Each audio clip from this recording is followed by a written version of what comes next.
Now that you've watched the slideshow on your own and made notes about the art and music you saw, I'm going to walk you through some key ideas to consider.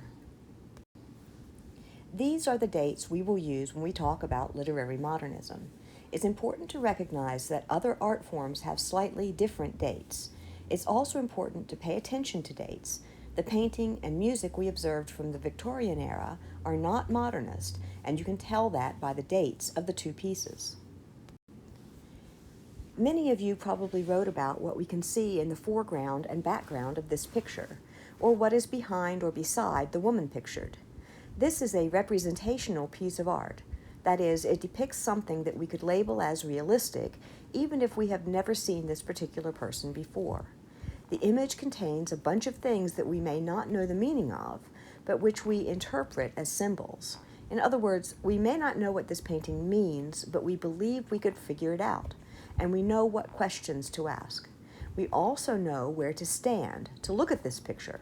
If it were hung upside down, we would immediately register that as something wrong. Haydn Roselein is a piece of music by an important composer, but I wouldn't say this is an important piece. It is very patterned. We recognize a verse and a chorus in the song, and if we know something about music, we might say that it follows conventions for this type of light song. Monet painted water lilies many, many times. This is one of his versions.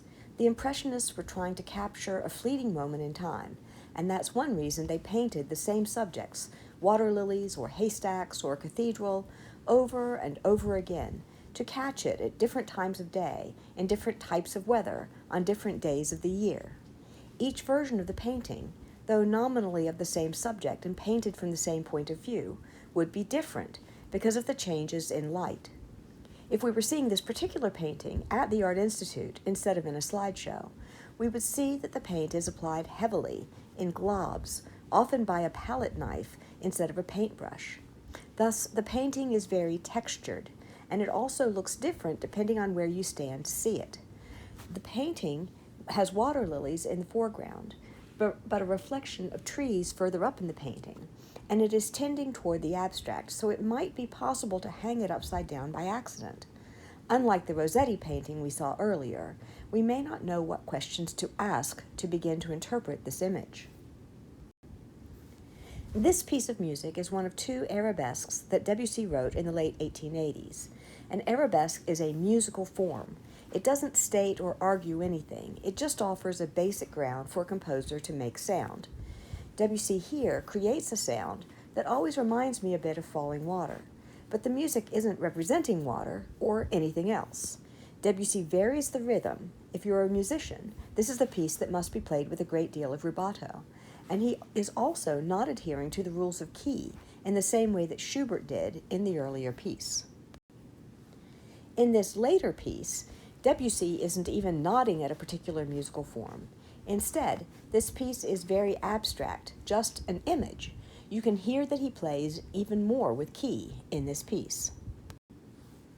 This painting is entitled The Portuguese or The Portuguese Woman because it, just like the Beata Beatrix, is a painting of a woman. Look closely, and you can see the guitar she is holding on her lap. Once you've found that, look up and find her face. This painting is by one of the founders of the Cubist movement. It is monochromatic.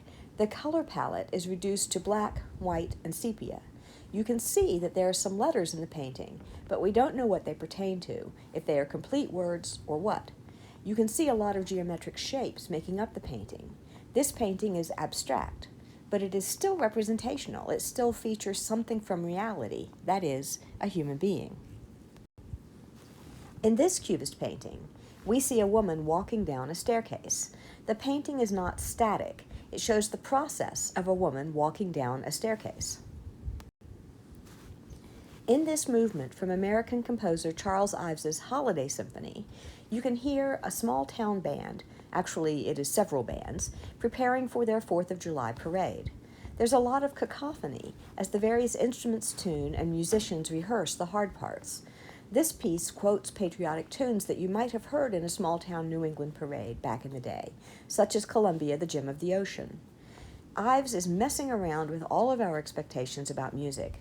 It would be hard to say what the key is, or what the theme is, or any of the other things we usually look for in classical music. This Cubist painting breaks the rules of Cubism a bit by using color. It's obviously the Eiffel Tower, but the tower is doing something strange. It appears to be aggressively marching out of the painting toward you. Of course, this is an illusion, not just because towers can't march, but also because paintings aren't three-dimensional.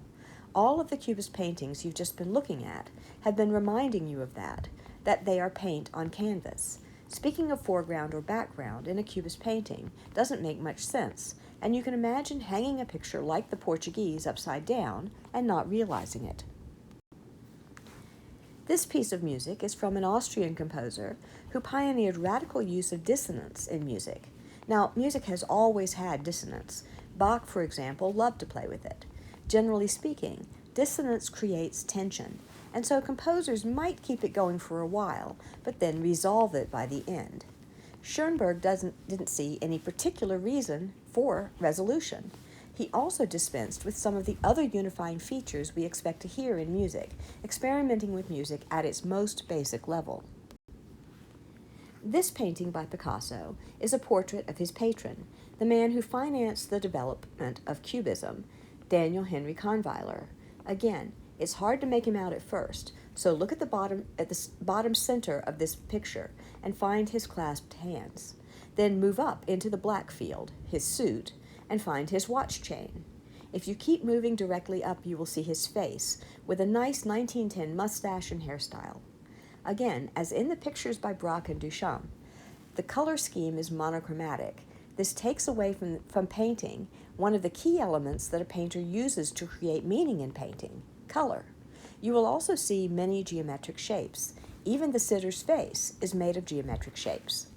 What is the foreground of this picture? What is the background? Again, the painting asks viewers to acknowledge that it is two-dimensional. It settles your gaze on the picture's surface itself. This piece of music is from Stravinsky's Rite of Spring, a ballet that caused riots when first performed. Stravinsky's music, like Schoenberg's, pushes the meaning of key, holding and celebrating dissonances.